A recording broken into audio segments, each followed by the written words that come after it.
Kembali lagi di rubrik Cara Pandang Bongkar. Kali ini episode ini kedatangan tamu luar biasa, narasumber yang hebat. Kita beri aplaus untuk Ibu Retno Listiarti. Terima kasih. Komisioner KPAI. Apa kabar, Bu? Alhamdulillah Mas, baik, sehat itu yang penting ya. Ya. Perjalanan ke sini lika-liku atau? Enggak sih, macet enggak ya.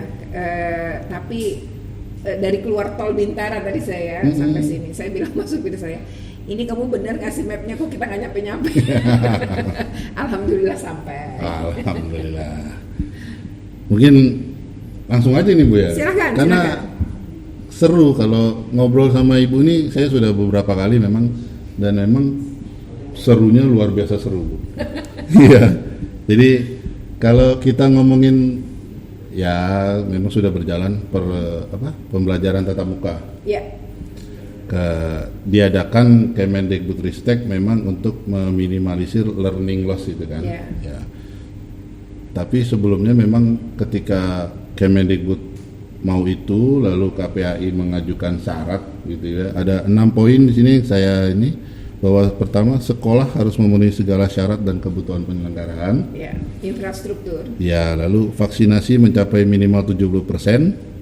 Pemda harus jujur dengan positivity rate. Lalu karena ini PJJ dan PTN dilaksanakan secara beriringan, perlu ada pemetaan materi di tiap mata pelajaran. Lalu KPAI mendorong 5 siap menjadi dasar pembukaan sekolah. Dan terakhir, KPAI dorong Disdik atau Dinas Kesehatan Provinsi, Kabupaten, dan Kota melakukan nota kesepahaman pendamping sekolah dalam PTM dan vaksinasi anak. Nah, berarti dari 6 poin ini kan setelah berjalan itu ada pengawasan Bu ya berarti ya. Yang di lapangan sendiri hasil pengawasan KPAI seperti apa? 6 syarat itu terpenuhi untuk wilayah sekolah-sekolah tuh di kota-kota besar ya. Oke. Kayak Jakarta, Surabaya, Denpasar itu sih memenuhi lah ya.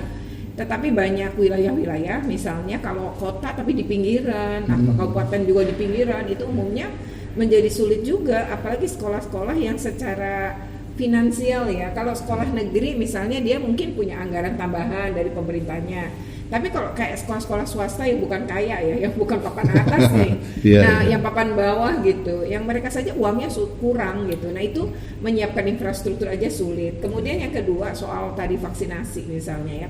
Jadi kalau satu lagi catatan saya di infrastruktur. Jadi infrastruktur di wilayah-wilayah kota pun terpenuhi, tapi secara perilaku juga belum tentu ada perubahan. Ya padahal harus ada disertai perubahan kan. Misalnya gini. Saya pernah datang ke sebuah sekolah, saya bingung, kok itu masuk jam 7, saya udah sampai di sana setengah 7, begitu masuk tuh guru nggak ada yang cuci tangan, padahal wastafel banyak, lalu anak-anak juga turun dari motor, lari, atau turun dari sepeda, lari gitu, masuk kelas, nggak ada satupun yang melakukan cuci tangan. Nah dari situ kan gini ya, infrastrukturnya ada, tapi perilakunya nggak berubah kan. Lalu yang kedua adalah masker, itu yang pelanggaran paling tinggi yang kami dapatkan. Masker itu mulai diturunkan ke hidung, ada juga ke dagu, sampai yang nggak pakai masker. Nah satu saat saya tuh datang ke satu sekolah, kok itu semua nggak pakai masker ya anak-anak itu. Nah jadi anak nggak pakai, gurunya enggak. Jadi di sekolah itu ada yang pakai, ada enggak gitu.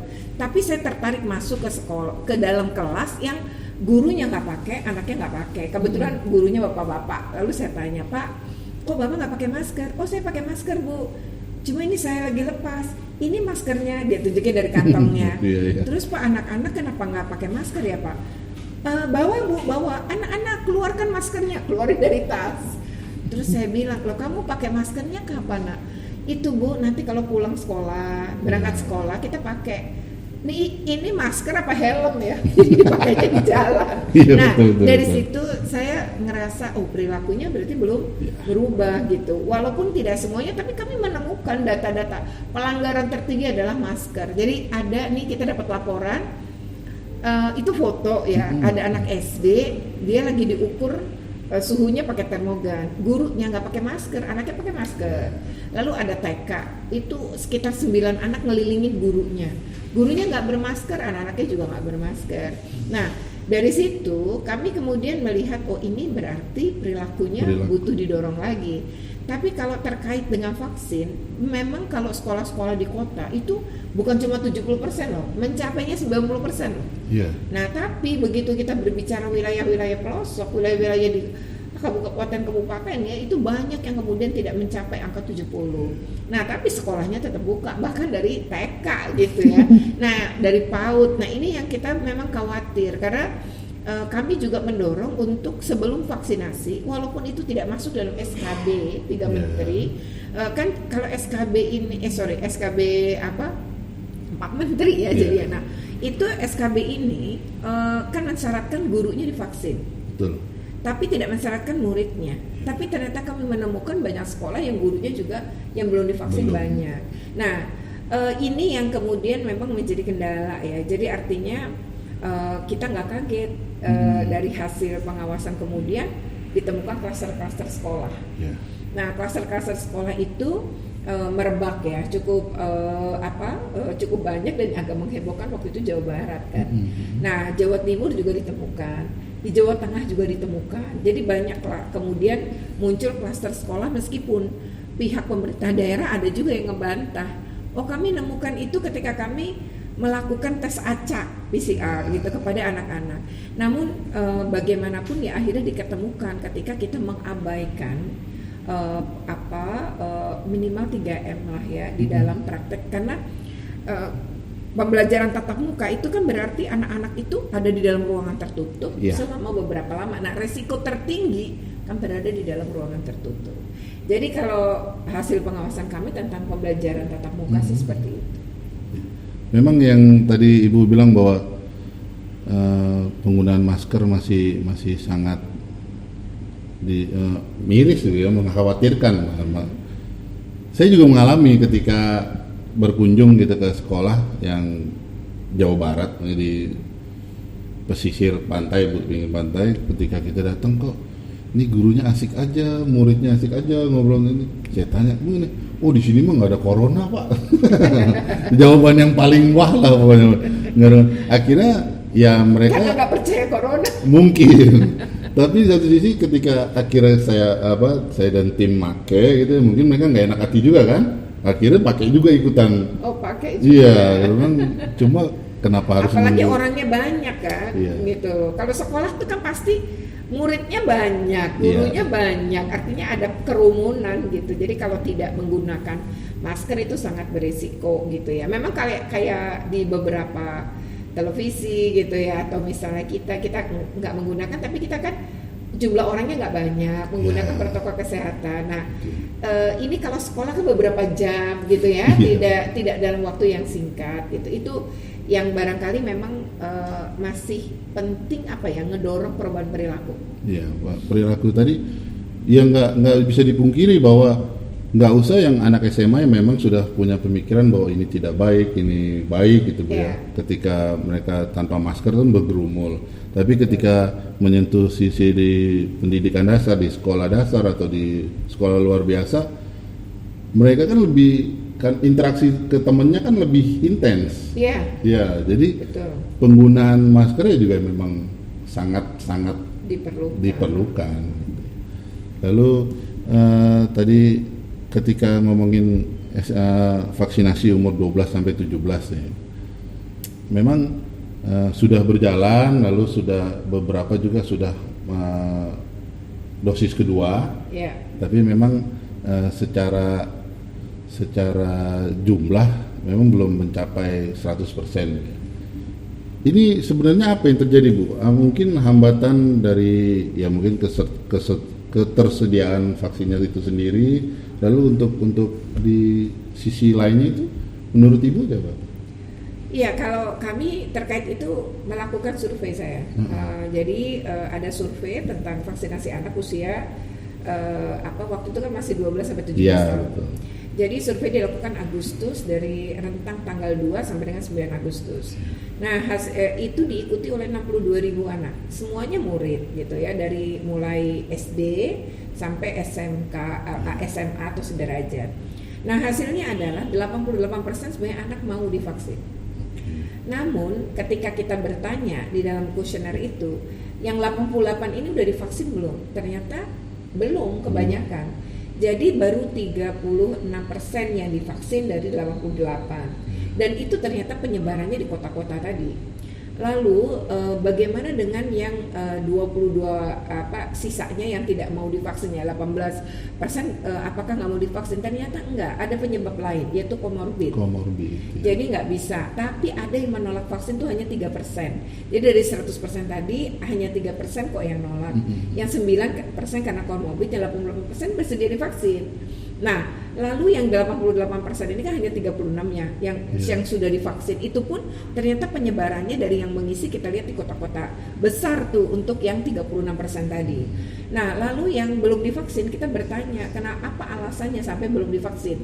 Ternyata mereka mengatakan bahwa belum divaksin itu karena tidak ada vaksin. Jadi mereka belum dapat giliran divaksin. Itu yang menyebabkan mereka belum divaksin. Lalu ketika kita bertanya alasan kenapa mau divaksin, nah salah satunya pingin PTM memang, anak-anak itu PTM dengan aman gitu. Yang kedua itu kayak anak-anak yang SMA, SMK tuh punya kesadaran bahwa ya divaksin untuk upaya setidaknya kalaupun saya kena nanti ketularan gejalanya nggak berat gitu, nggak sampai dirawat di rumah sakit. Itu ada jawaban-jawaban begitu. Nah, lalu yang menolak vaksin itu kenapa? Ternyata yang menolak vaksin itu bicara merek gitu. Jadi nggak percaya merek ini gitu karena dia dari satu negeri ini gitu. Terus juga ada yang memang nggak boleh sama orang tuanya gitu. Jadi ada orang tua yang mungkin tidak mengizinkan, tapi ada orang tua yang mengizinkan asal bukan vaksin ini gitu. Nah itu yang kemudian belum divaksin. Jadi kalau dari situ kami waktu itu mendorong, waktu 30 Agustus kita melakukan rapat koordinasi nasional dari hasil survei vaksin kita sama pengawasan vaksinasi yang kami lakukan. Jadi saya datang ke sentra-sentra vaksin sekolah gitu untuk tahu juga kayak keadaan ini gimana gitu. Dan pada saat 30 Agustus itu kita ngundang kementerian terkait, jadi Kemenak, Kemendikbud. Satu lagi kita ngundang juga Kementerian Kesehatan. Dalam paparan Kementerian Kesehatan waktu itu hadir adalah Pak Wakil Menteri Kesehatan. Beliau mengatakan bahwa betul data yang menunjukkan bahwa vaksinasi anak itu belum banyak. Bahkan untuk nasional itu tidak sampai per 30 Agustus itu belum sampai 10%. Jadi masih 9, nah pada bulan November yang lalu angkanya udah bergerak menjadi 20%-an. Nah pada Desember ini gitu ya, yang terakhir kami dapatkan informasi karena kita kan update betul. Itu sekitar 38% untuk anak usia 12-17 itu menunjukkan bahwa belum ya. Dan itu terbukti misalnya kayak di 30 Agustus kami sempat menanyakan kayak Maluku, itu kan baru 1% di vaksin anak usia itu apa kendalanya? Ya betul, kendalanya adalah vaksinnya itu belum tersedia. Dan ketika di 30 Agustus kami bertanya gitu, apakah betul vaksin itu belum tersedia dan belum, kalaupun tersedia nggak nyebar nih, jangan-jangan dengan baik ke berbagai daerah. Karena ini nggak boleh ada ketimpangan vaksin, semua berhak gitu. Nah ternyata betul itu dari jumlah. Jadi vaksin kita kan pesen ya dari negara-negara tertentu. Ini kan tergantung kita misalnya punya uang, tapi yang sana produksinya tuh nggak bisa sampai sebagaimana kita inginkan. Distribusi. Ya, jadi misalnya ingin 40 juta cuma dikasih 20, cuma jadi 20 juta. Nah, itu juga menghambat kemudian vaksin usia 6-11 tahun yang dijadwalkan oleh pemerintah sebenarnya Januari 2022. Tapi pemerintah akhirnya memutuskan 24 Desember dimulai. Itu karena tadi memungkinkan untuk dilakukan. Tapi target-target vaksin untuk lansia misalnya itu juga belum mencapai gitu. Jadi jumlah vaksin inilah atau ketersediaan vaksin ini memang menjadi penghambat, bukan hanya pada level anak-anak, tapi pada lansia yang juga menjadi bukan prioritas, tapi kan itu mereka lebih rentan gitu ya. Anak juga lebih rentan, tapi ini diutamakan orang-orang yang kerja, orang-orang yang tiap hari keluar masuk rumah gitu ya, karena harus bekerja. Mereka diutamakan, sehingga yang lansia dan anak-anak karena mereka masih di rumah gitu ya, kecenderungannya belum tentu tertular gitulah ya. Nah itu menjadi lebih rendah. Namun setelah PTM ini memang pemerintah mempush. Jadi saya mengatakan waktu rapat koordinasi nasional itu bahwa kalau pemerintah mau buka sekolah tatap muka, ya pemerintah harus memvaksin. Jadi kalau misalnya infrastruktur di setiap sekolah nggak bisa disediakan sempurna sekalipun, kalau udah divaksin itu jauh lebih aman gitu. Nah, maka kami mendorong berani buka sekolah, ya harusnya berani untuk menargetkan atau mempercepat vaksinasi anak. Nah, sampai sekarang belum ya. Nah, untuk vaksinasi 6 sampai 11 tahun rencananya kami akan pengawasan juga.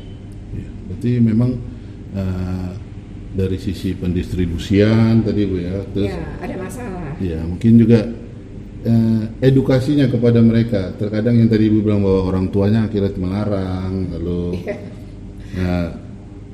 tergantung merek gitu kan. Berarti vaksin anak mereknya cuma satu-satunya itu kan di Indonesia. Terus ditolak ya, susah.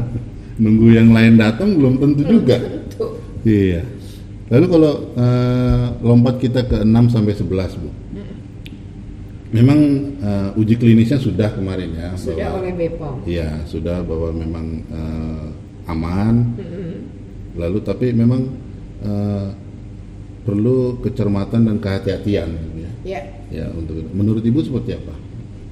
Jadi gini, kalau kami mendorong betul usia 6 sampai 11 tahun itu divaksin. Lantaran apa?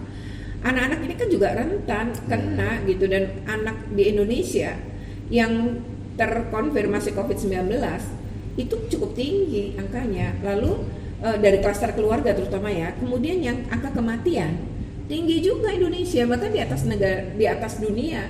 Karena rata-rata global ya, waktu itu kan 3% yang meninggal. Waktu Juni-Juli itu yang paling tinggi angka kematian. Itu rata-rata dunia itu hanya 3%. Indonesia itu waktu itu mencapai 5% loh. Jadi sebenarnya cukup tinggi kan. Nah, artinya anak-anak kita itu rentan kena. Nah, sekarang kalau kemudian mereka nggak divaksin terus sekolah, lebih rentan lagi. Apalagi anak TK sama SD yang mungkin secara perilaku itu sulit dikontrol kan. Iya, betul. Nah, dibanding anak SMA, SMK gitu, SMP yang masih bisa kita kontrol, anak-anak ini sulit dikontrol. Jadi ketika mereka ketemu temennya dan lain-lain, susah banget kita kontrol. Nah, ditambah belum divaksin. Oleh karena itu kami bilang, kalau belum divaksin nih anak-anak, jangan buka sekolah, tapi malah buka dari TK gitu. Jadi memang kita kerap kali juga sih dicuekin gitu ya. Tapi yang penting kami suarakan. Tentu saja, wah ini ketinggian betul di permintaan KPAI. Ya haruslah untuk melindungi anak-anak. Kalau kita mintanya kerendahan, nanti pencapaiannya juga direndahin lagi. Kita minta ketinggian aja biar paling tidak separuhnya itu bisa tercapai gitu ya. Nah itu yang kemudian kita harapkan. Nah untuk usia 6 sampai 11 karena sudah ada uji klinis, saya rasa tidak perlu ragu. Jadi bagi para orang tua yang memang memiliki anak usia 6 sampai 11, sebaiknya segera aja diantarkan anaknya ke sentra-sentra vaksin, karena sebenarnya anak-anak ini uji klinisnya aman dan sudah dilakukan juga oleh beberapa negara. Jadi betul-betul sudah secara itu aman. Nggak mungkin BPOM mengizinkan tanpa melalui sebuah proses klinis yang memadai. Jadi nggak usah pilih-pilih vaksin, dan satu lagi nggak usah ragu. Jadi segera aja anaknya divaksin. Karena memang merek itu ya kalau kita nyebut posisi menentukan prestasi. Nah ini merek juga menentukan mungkin. Karena ya di keluarga pun saya mengalami Bu, ayah saya terutama nggak mau yang itu. Lah gimana orang jatahnya itu gitu kan sebenarnya. Nanti aja nunggu yang ini. Ya udah kalau begitu nggak usah pergi-pergi dulu, di rumah aja udah gitu kan. Iya. Ya akhirnya ngalah juga dia akhirnya mau divaksin. Iya. Habis kemana-mana sekarang butuh peduli lindungi. Dan harus ada vaksinnya itu kan. Bahkan untuk anak-anak yang belum divaksin, syarat masuk ke mall atau ke tempat-tempat tertentu kan harus orang tuanya sudah divaksin. Nah beberapa daerah juga membuka sekolah itu kalau anaknya belum divaksin, orang tuanya harus nunjukin kartu vaksin.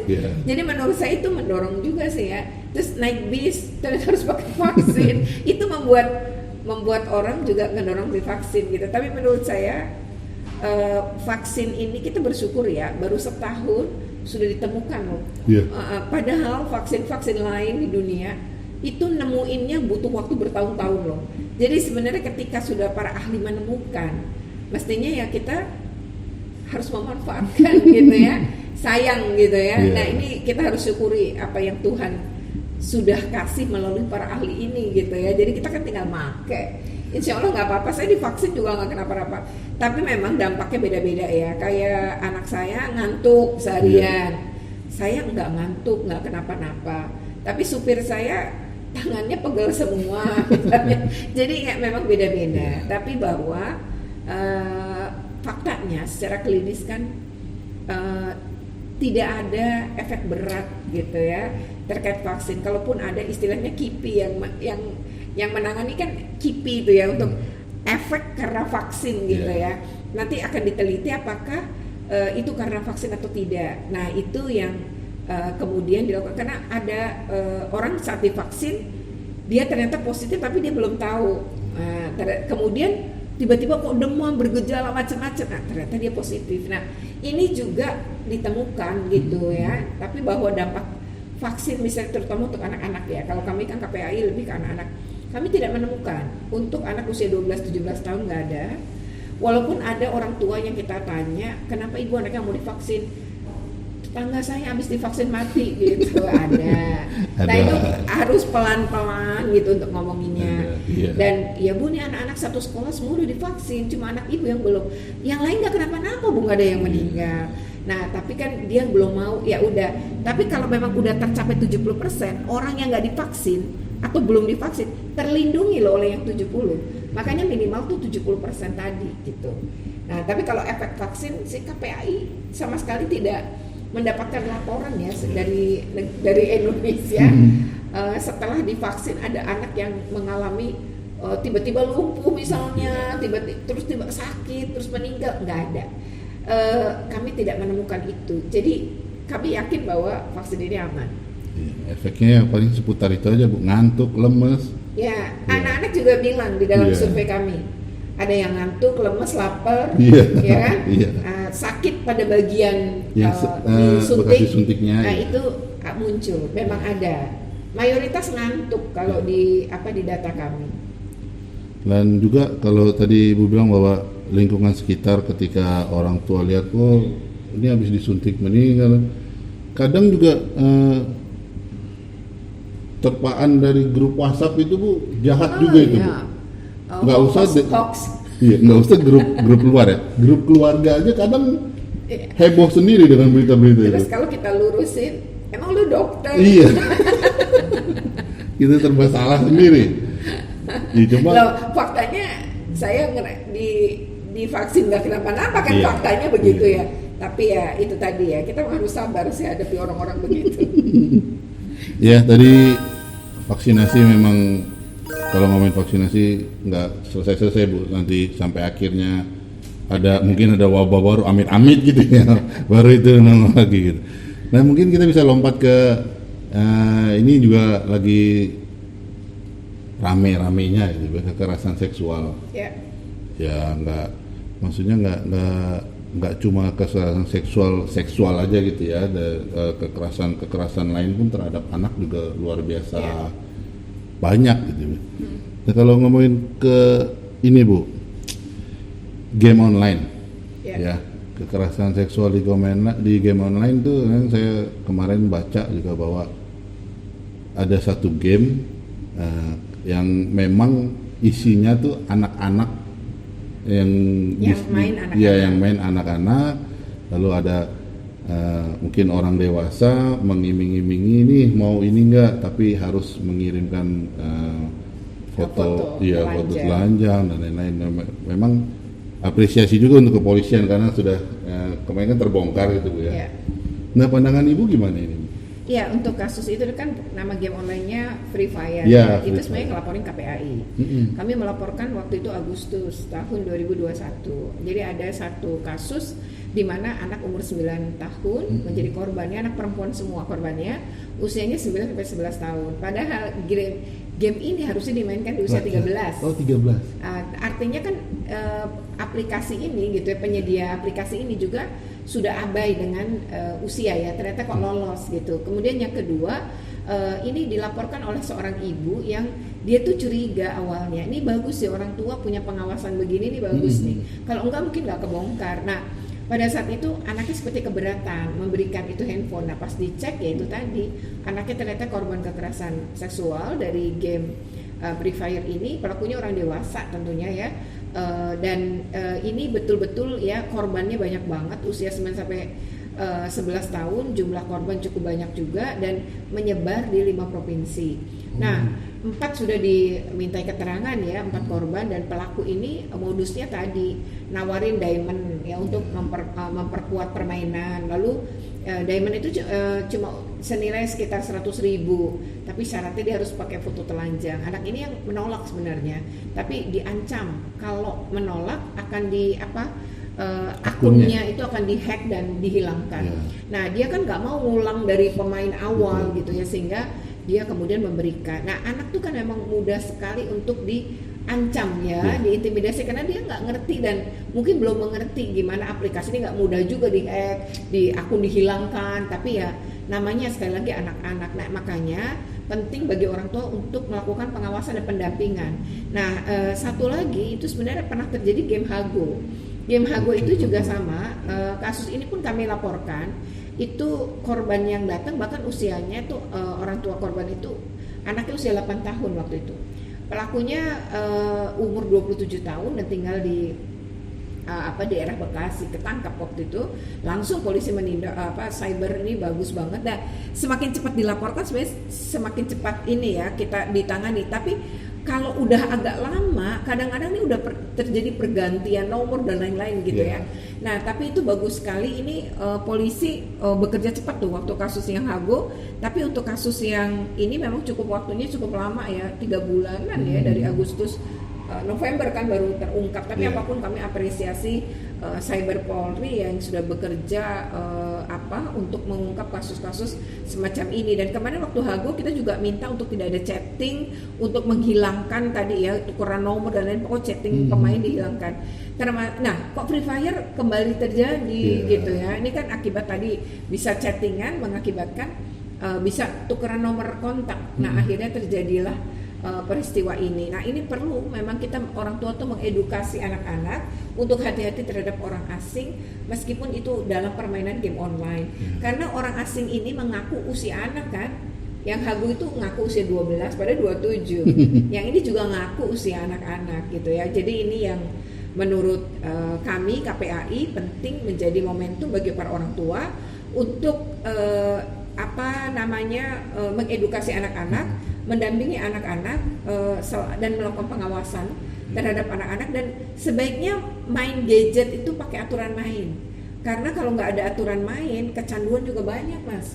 Jadi kecanduan game online itu sekarang rumah sakit jiwa ya banyak anak-anak kecanduan game online karena mereka tuh udah ada anak yang dirawat di situ ya. Kan saya sempat tuh datang ke salah satu rumah sakit jiwa ya.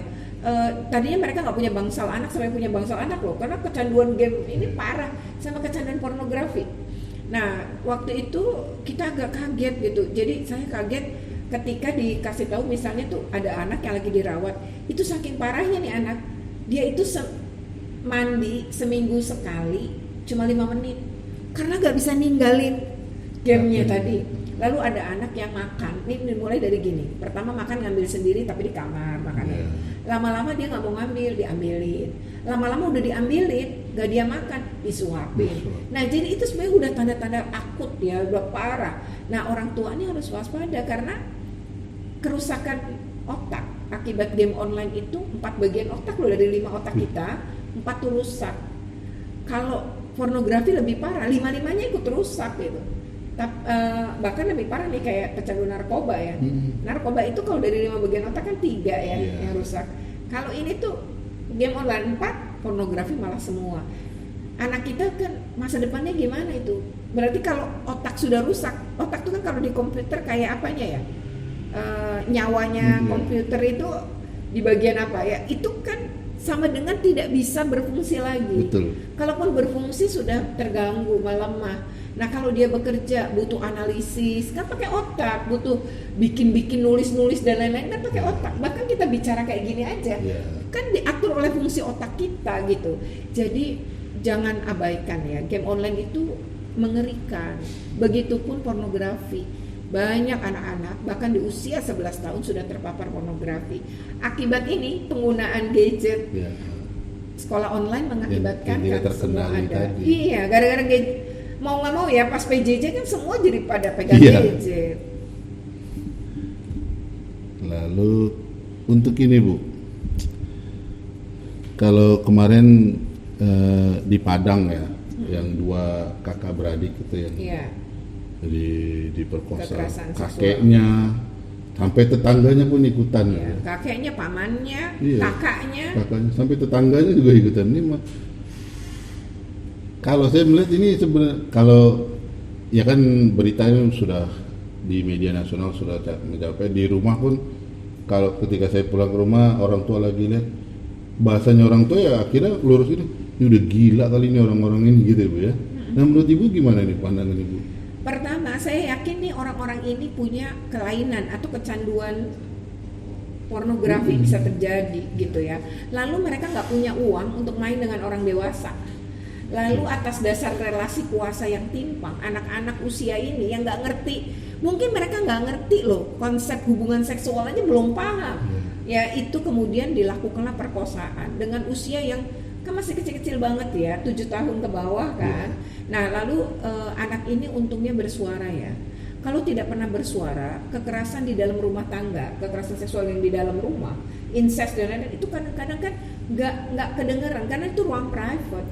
Untungnya nih anak cerita, dan untungnya lagi tetangga yang diceritain si anak paham gitu, maksudnya dia punya kepekaan, lalu dia laporkan kepada mungkin kalau di kita kayak RT RW gitu ya, lalu ini terungkap gitu ya. Jadi ini kekerasan semacam ini memang ya tentu saja nggak bisa lah kita terima pakai nalar ya, apalagi ini keluarga sendiri, anak kecil gitu ya, seumur itu. Ini orang-orang ini bukan berarti pedofil, belum tentu, karena pedofil itu harus diperiksa tuh secara psikologi kalau orang itu pedofil, karena rangkaian pemeriksaan psikologinya itu panjang untuk nentuin pedofil.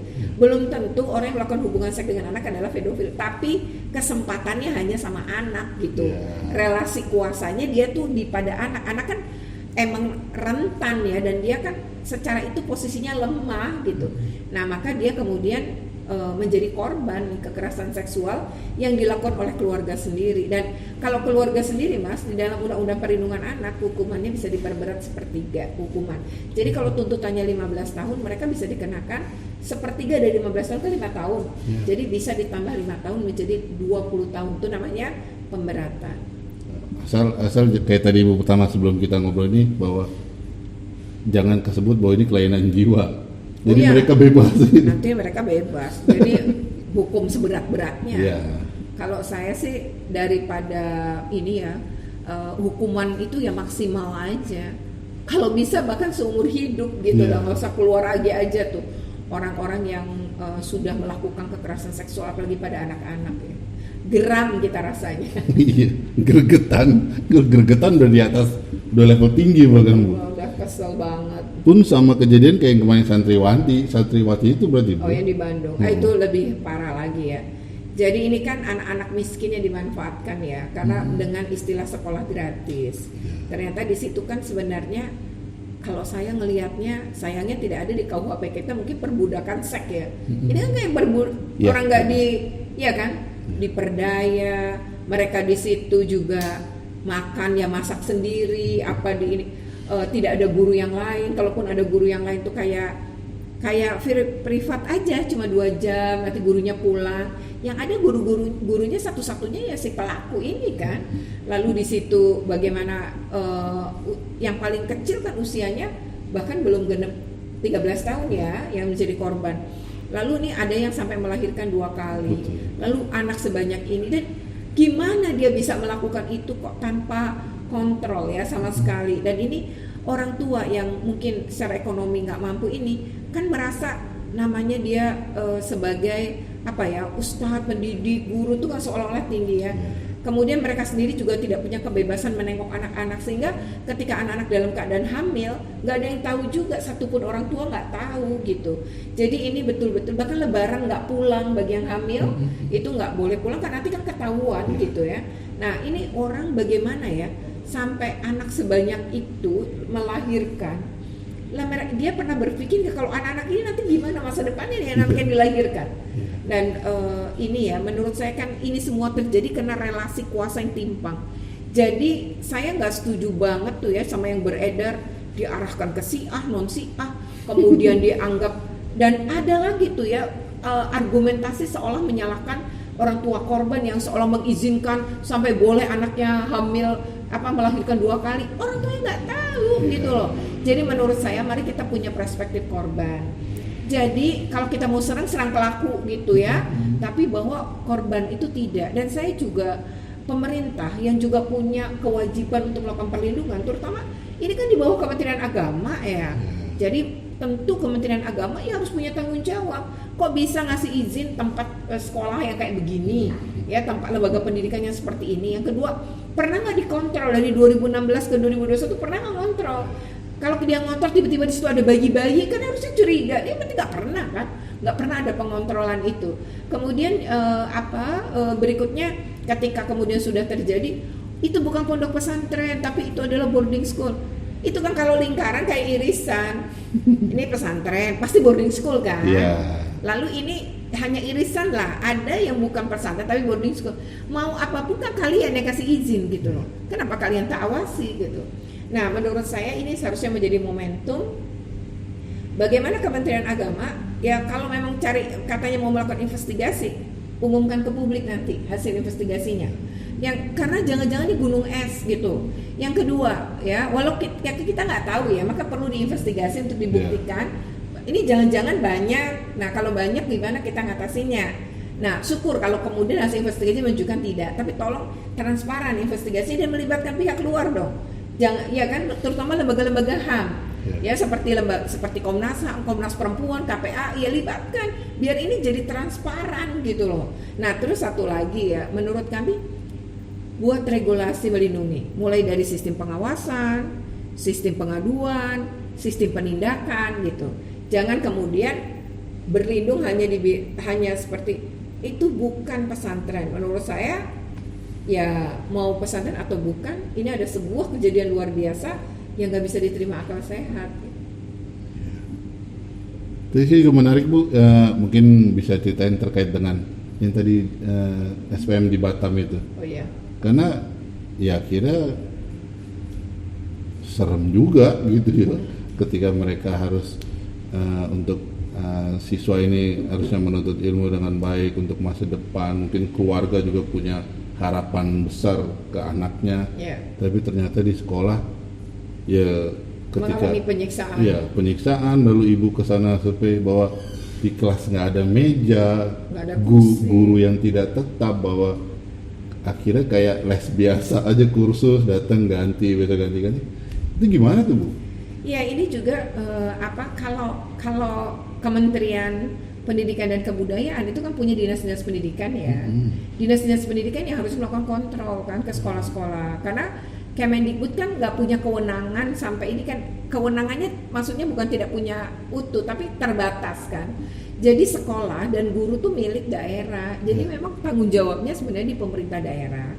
Namun Kemendikbud tuh nggak ngelepas begitu aja ya. Jadi Itjen Kemendikbudristek itu bagus banget, mereka melibatkan kami, lembaga-lembaga HAM. Jadi misalnya kasus kekerasan seksual yang mahasiswi UNRI misalnya, itu melibatkan Komnas Perempuan. Karena kan Komnas Perempuan Bu, beda kalau KPAI kan usia 18 ke bawah, berarti sekolahan. Jadi kalau ada kasus begini kayak Itjen Kemendikbudristek yang sama-sama punya fungsi pengawasan seperti kami KPAI, mereka ngajak. Dengan begitu kan jadi tidak satu pihak. Jadi bahwa ada lembaga HAM, kan kita lembaga negara nih ya, dilibatkan di dalam hal itu. Nah di saat ini tuh kita sih melakukan pengawasan langsung, dan ini kan berangkat dari sebuah pengaduan. Jadi ada 10 pengaduan ke KPAD Batam yang merupakan mitra KPAI, kemudian KPAD berkoordinasi dengan KPAI, kami kemudian berkoordinasi dengan Kemendikbudristek untuk tindak lanjut. Bagaimana nih kita bagaimana nih melakukan proses pengawasan atas kebenaran dari apa yang dilaporkan. Nah, saat itu anak-anak tuh melaporkan dia mengalami kekerasan berupa pemenjaraan ya di satu sel di lantai 4 sekolah itu ketika dianggap mereka melakukan pelanggaran. Padahal kalau anak pun melanggar aturan sekolah atau melakukan pelanggaran-pelanggaran lainnya, kan bukan untuk dipukulin ya atau dipenjara. Nah, di situ tuh istilahnya konseling dalihnya. Tapi anak disekap dalam satu ruangan kecil, ya itu mirip tahanan, mirip sel. Anaknya juga disuruh pakai baju tahanan warna orange. Lalu di situ ada foto-foto ya anak itu tuh diborgol. Anak yang diborgol itu 2 orang gitu. Jadi misalnya saya dengan Mas nih diborgol, tangan saya yang kiri, tangan Mas yang kanan. Jadi kalau mau mandi, mau ke belakang, mau apa kan nggak berdua kan. Lalu ada yang lehernya di rantai, jadi mirip kayak hewan ya, kayak ngerantai anjing gitulah. Nah, bayangkan ini terjadi di sebuah lembaga pendidikan dan atas nama konseling pula. Tentu nggak bisa dibenarkan, ini pelanggaran terhadap Undang-Undang Perlindungan Anak gitu. Maka kami melaporkan ke polisi bersama para orang tua, ini kita bujuk untuk lapor, dan ternyata kan terduga pelaku adalah polisi aktif dan dia pernah melakukan tahun 2018. Itu dia kena hukuman 8 bulan di pengadilan negeri karena di bawah 1 tahun mungkin dia nggak masuk tahanan gitu ya. Jadi dia pernah melakukan itu dan kami tangani juga. Dan waktu itu selnya di lantai 1 udah dibongkar, dipindahin ke lantai 4. Nah, pada ini kan udah yang kedua, maka kami datang ke Propam Polda Kepulauan Riau tuh ya. Kami minta ini ditindak tegas. Ternyata ditangkap, ya sempat ditahan seminggu, diperiksa dan sekarang kasusnya sudah naik ke penyidikan. Jadi ya syukur ya. Dan yang kedua adalah ada dugaan-dugaan lagi, misalnya terkait dengan penggunaan dana BOS. Nah ini kami dorong juga kalau ada penyimpangan, kejaksaan tingginya harus turun juga. Kami rasa sekolah seperti ini, sebagaimana anak-anak bilang gurunya jarang, itu terbukti karena dari data Dapodik guru yang ada sudah nggak ada, tuh cuma ada 1 dari 16 guru.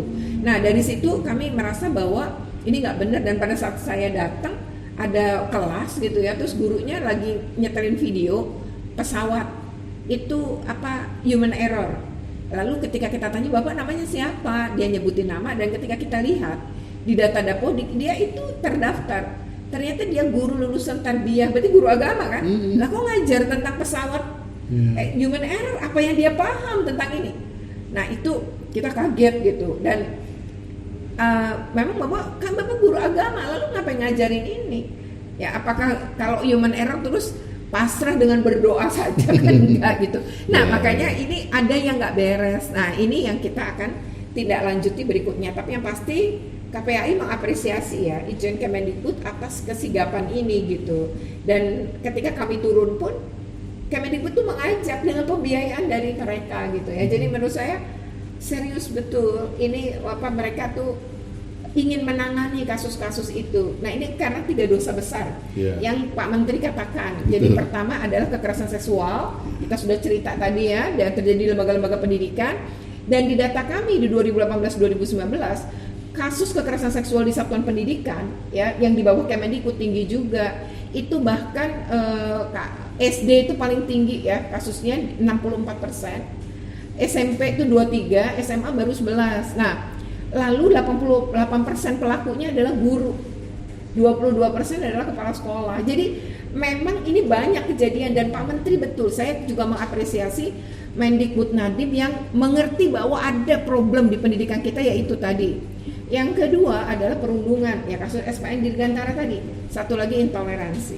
Apakah ada intoleransi misalnya di negeri di sekolah-sekolah di Indonesia? Ya ternyata kan ada nih, misalnya kasus Tarakan. Dugaan intoleransinya kuat. 3 kakak beradik, 3 kali nggak naik kelas 3 tahun berturut-turut coba. Karena dia beragama saksi Yehova. Nah ini hal-hal begini ternyata masih ada di negeri kita. Artinya pendidikan kita tuh masih punya masalah, dan saya mengapresiasi Pak Nadiem tuh tidak menutup-nutupi, bahkan dia mengatakan bahwa ada 3 dosa besar itu dan itu yang ingin dia hilangkan. Seru memang kalau ngobrol sama Bu Retno nih. Saya beberapa kesempatan juga kayaknya kurang ngobrol sama Ibu. Kalau kita flashback Bu, Ibu kan sebelumnya kepala sekolah, kepala satuan pendidikan. Iya. Sebelum mengajar juga berarti Bu ya? Ya, saya guru 24 tahun lah jadi guru. Nah, kangen nggak Bu? Oh, sekarang? Iya. Saya sih sebenarnya mungkin karena saya udah lama ngajar juga ya, 24 tahun. Di antara 24 tahun itu kan 2 tahun saya jadi kepala sekolah. Kalau kemudian kangen suasana sekolah, sebenarnya enggak juga, karena saya selalu datang ke sekolah pengawasan saya. Tetapi barangkali kalau kangen ngajar gitu ya, ya kadang aja gitu. Tetapi mungkin karena saya sekarang merasa lebih bersyukur. Dulu jadi kepala sekolah jangkauan perlindungannya cuma 1 sekolah kan. Sekarang saya harus 1 Indonesia gitu. Bagi saya amanah yang Tuhan berikan kepada saya harus saya manfaatkan. Tahun ini saja saya untuk pembelajaran tatap muka itu sudah datang ke 72 sekolah loh. Jadi kalau 1 tahun itu cuma 52 minggu, saya datang ke 72, berarti 1 minggu saya bisa datang 2-3 kali kan. Di situ saya juga pengawasan tentang PPDB, pengawasan tentang penerimaan peserta didik baru ya. Saya juga pengawasan tentang vaksin gitu. Jadi saya selalu ke sentra-sentra sekolah gitu, dan itu mengobati sih ya kerinduan saya pada suasana sekolah. Dan itu juga kalau saya gini ya, saya dibayar negara gitu ya lewat APBN adalah untuk bekerja. Jadi saya ingin amanah ini saya jalankan, pokok seluruh energi saya tumpahkan untuk itu gitu. Bahkan saya bikin YouTube yang memang ingin bersuara untuk sesuatu yang saya nggak bisa bersuara, tapi tentang anak, tentang pendidikan gitu ya. Itu adalah lupa saya. Terus kalau saya pengawasan ke sekolah-sekolah, saya juga bikin konten gitu di sekolah-sekolah itu, hasil pengawasan kayak apa, wawancara anak-anak, wawancara guru. Akhirnya saya merasa bahwa saya menikmati banget benar dunia ini, dan ini kan periode saya pertama ya. Nah, saya mau berakhir di 2022. Ya, saya sih berharap banget saya bisa masuk ke periode yang kedua. Jadi doain ya. Iya, tenang Bu. Semangat doain. Kedepannya kan kita akan lebih sering bertemu. Ini sebelum kita closing Bu, mungkin ada pesan untuk ya tadi kalau kalau kita tarik benang merah bahwa terkait vaksin mungkin ada yang edukasi yang belum sampai, lalu orang tua juga yang masih khawatir dengan berbagai merek yang ada dan lain-lain. Boleh pesan kepada? Kalau saya sih lebih kepada mungkin sekarang itu kejahatan cyber lagi tinggi ya. Artinya anak-anak kita juga menjadi incaran para predator anak melalui dunia maya. Kalau saya ingin berpesan bahwa ayah bunda, ayo kita belajar bagaimana melindungi anak-anak kita dari serbuan ya dunia maya nih ya, termasuk predator-predator yang mengincar anak-anak kita. Mari kita belajar gimana sih caranya ngelindungin, karena menjadi orang tua itu kan gak ada sekolahnya ya. Jadi mari kita sama-sama belajar, sama-sama berbagi. Nah, kemudian coba atur anak-anak kita untuk main gadget itu pakai aturan main. Misalnya saja kamu boleh main seminggu 2 jam, sehari 2 jam. Itu pun harus dibagi 2 dengan syarat sudah bobok siang dulu misalnya, atau sudah udah sekolah online baru boleh gitu.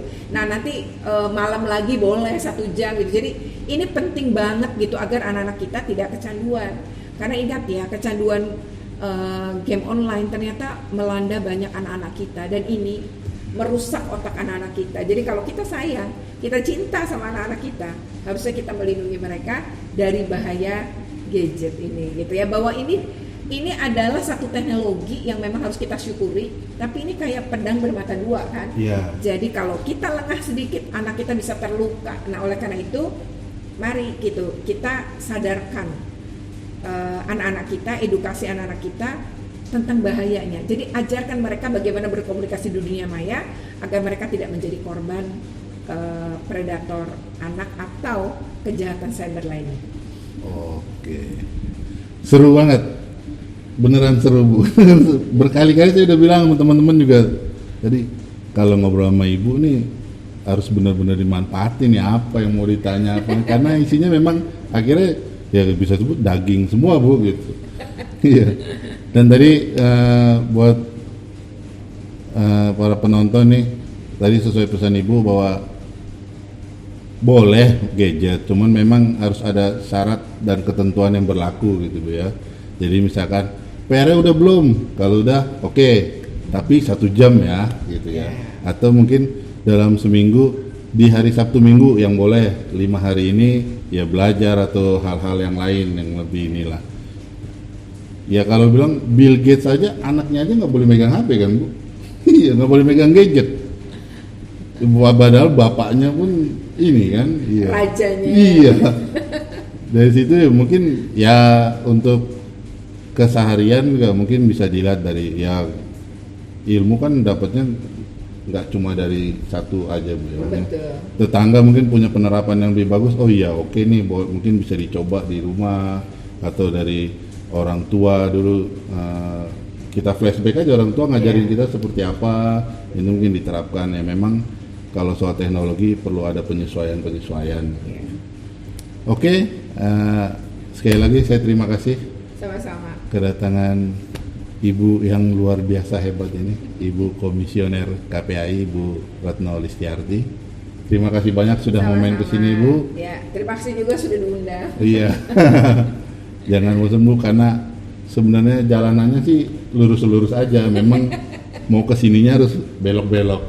Kalau ngomongin belokan kan cuma 2 Bu, kanan sama kiri. Cuman agak-agak aja. Biasalah itu. Iya. Baik, saya tutup. Terima kasih. Tetap dibongkar edisi berikutnya.